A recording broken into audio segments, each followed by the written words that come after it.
Greetings and welcome to Pinball Help. This is another episode of what I call Pinball Philosophy.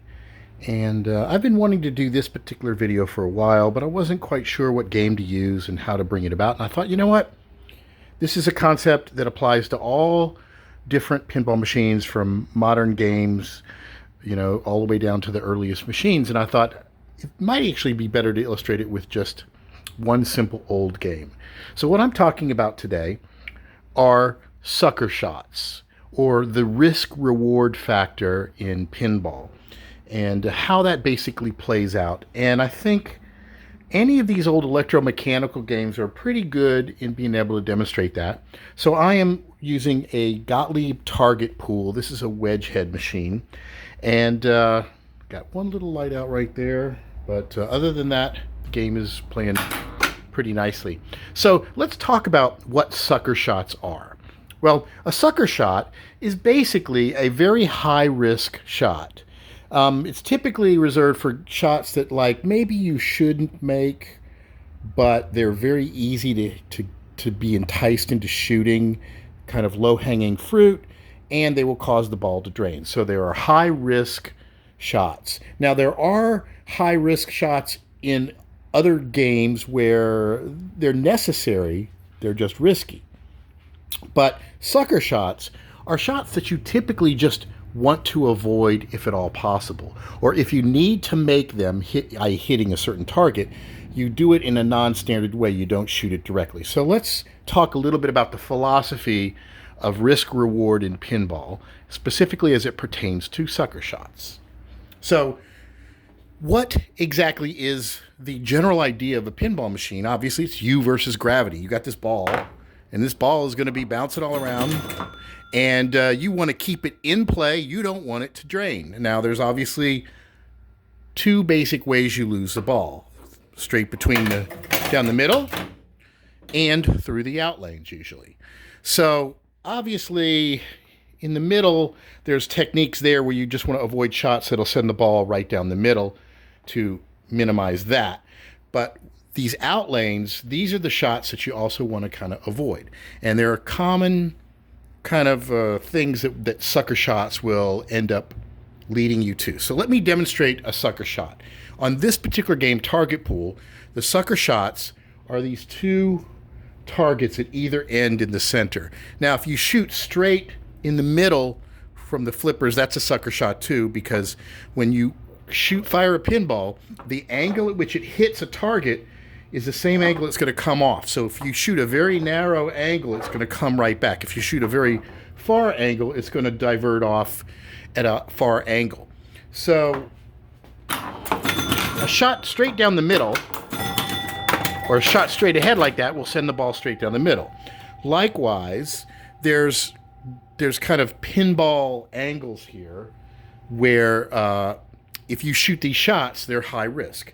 So in this case, either of these edge shots, you shoot them. Maybe I'm not going to be able to demonstrate easily. There you go. So there you go. That's a high risk shot. When you shoot and hit this target, it's going to likely send it to the out lane. Every game will have these sucker shots. The key to playing good pinball is identifying where they are. Every machine are going to be a little bit different, but they all apply to the basically same objective. If you have a shot that's straight on something and the returning angle, called the angle of incidence, will drain the ball or send it to the out lanes, that's really, really bad. So you want to avoid these sucker shots. Now, EMs are just, in general, there's a certain strategy if you want to score as much points on these EMs. Oftentimes, what you want to do is keep the ball in play longer. Well, how do you keep the ball in play longer? Usually, you keep the ball higher up on the play field. So, in this particular game, this lower bank of targets is very enticing to hit. And these arrows will light up to give you even more points, but it's almost kind of like they're tricking you into trying to go for these things. What you should do when you have a flipper on the ball on a game like this is send it up the side and put it up there. You're much more likely to get points that way. If you insist on playing on the bottom part of the play field, you're going to lose the ball more often, because these play fields are designed in such a way where so if I shoot in the middle, I'm really doing some high risk shots playing with these things up here. Now, I'm pretty good at this game, so I'm making it look easier than it really is. But generally speaking, that's your basic technique. You want to avoid going for the low-hanging fruit, the obvious shots. So on a game like this, I want to avoid shooting straight on into the middle, and I want to avoid shooting over here. So the easiest thing to do really is to just avoid the center bank. And this applies to just about any game where there's some obstacle or there's some structure in the middle of the playfield. If you can get around that, get back up to the top, you'll keep your ball in play longer and you'll score more points. Now, obviously, every rule set's a little bit different, and there are tricks where you have to play some of these shots in order to be able to get the really big points. And that's the objective of a really good pinball design, is force the player to have to make riskier and riskier shots to get better returns.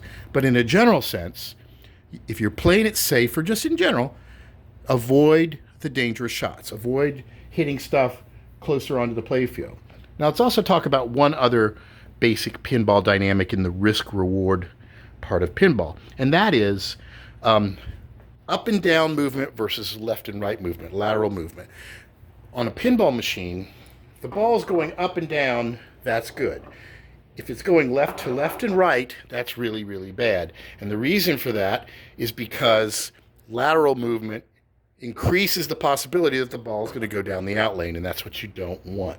So anything that can send the ball left and right is going to be bad. That's why these slingshots are universally known as like bad news. If the ball starts bouncing off those slingshots, you got problems. And you don't want that. Because once the ball starts hitting these guys, it's dramatically much more likely possibility that you're going to lose the ball. So on a game like this, it really does illustrate the sucker principle simple, which is get that ball back up top, avoid the lateral movement, avoid using the slingshots as much as you can, and you will have a much better playing game. So it's a simple concept, but it's very important, and it really does apply to just about any kind of machine, whether we're talking about the latest Sterns that are super deep rule sets and all of that, or a simple old game. It still applies. I could take a modern game and I could show you where the sucker shots on that are as well. So look at your pinball machines or the pinball machines that you play on regularly. Identify where those dangerous shots are. Try to avoid them. Try to keep the ball in safer areas, and try to keep the ball going up and down instead of left and right, and see if it improves your gameplay. And stay tuned for more of these Pinball Philosophy short videos. I hope you enjoy it. Be sure to subscribe. And until next time, thanks for watching.